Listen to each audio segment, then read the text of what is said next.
ഞങ്ങൾ പരിചയപ്പെടുത്തുന്നത് ഒരു ജനപ്രതിനിധിയെയാണ്. കോഴിക്കോട് പെരുവയൽ പഞ്ചായത്ത് പ്രസിഡന്റ് സുബിത.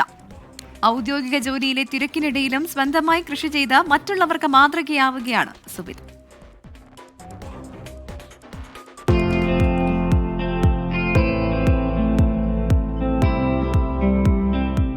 ഔദ്യോഗിക തിരക്കുകളും പൊതുപ്രവർത്തനവും വീട്ടിലെ തിരക്കുമെല്ലാം കഴിഞ്ഞ് ഒന്നിനും സമയമുണ്ടാകില്ല. എങ്കിലും ആത്മാർത്ഥമായി പരിശ്രമിച്ചാൽ വിജയം കൊയ്യാനാകും എന്നതിന് തെളിവാണ് വീടിനോട് ചേർന്ന് തരിശായി കിടന്ന 50 സെന്റ് സ്ഥലത്തെ ഈ പപ്പായ കൃഷി. പഞ്ചായത്തിലെ കാർഷിക കർമ്മസേന തയ്യാറാക്കിയ തൈകളാണ് കൃഷിയിടത്തിൽ നട്ടിരുന്നത്. താൻ കൃഷിയിലേക്കിറങ്ങുന്നതിലൂടെ മറ്റുള്ളവർക്ക് കൂടി ഒരു നല്ല കാർഷിക സന്ദേശം നൽകുക എന്തായിരുന്നു ആദ്യ കൃഷിയിലെ ലക്ഷ്യം. കോവിഡിൻ്റെ ഒക്കെ ശേഷം നമ്മളെ ഉള്ള സമയം ഉപയോഗപ്പെടുത്തി എന്തുകൊണ്ട് ഒരു കൃഷി നടത്തിക്കൂടാ എന്ന ഒരു ചിന്ത വന്നിട്ടുള്ളത്. കർഷകർക്ക് ആവശ്യമായിട്ടുള്ള എല്ലാവിധ പ്രവർത്തനങ്ങളും നടത്താൻ വേണ്ടി തയ്യാറായിക്കൊണ്ടാണ് കാർഷിക കർമ്മസേന മുന്നോട്ട് പെരുവയൽ പഞ്ചായത്തിൽ പ്രവർത്തിക്കുന്നത്. അതിൻ്റെ ഭാഗമായിട്ട് അവർ തയ്യാറാക്കിയ റെഡ് ലേഡി പപ്പായ തൈ വാങ്ങി ഒന്ന് നട്ടാലോ എന്നുള്ള ഒരു ചിന്ത വന്നു.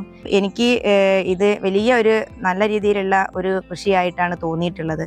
ഇത്തരത്തിലുള്ള കൃഷി എനിക്കിങ്ങനെ ചെയ്യാൻ പറ്റുമെങ്കിൽ എല്ലാ ആളുകൾക്കും ഈ കൃഷി വിജയിപ്പിച്ചെടുക്കാൻ വേണ്ടി സാധിക്കും. 6 മാസം മുൻപ് പാകിയ പപ്പായ തൈകളെല്ലാം ഇപ്പോൾ വിളഞ്ഞിരിക്കുകയാണ്.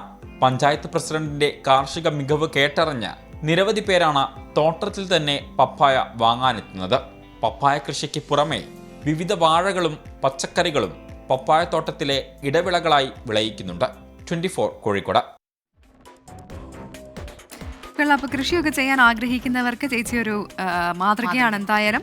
അപ്പോൾ ചെറിയ ഒരു കൃഷിയിടം ആണെങ്കിലും ഇപ്പം മട്ടുപ്പാവ് കൃഷിയൊക്കെ ഉണ്ട് അല്ലേ? അപ്പോൾ ഇഷ്ടംപോലെ അത് ചെയ്യുന്ന ആൾക്കാരുണ്ട്.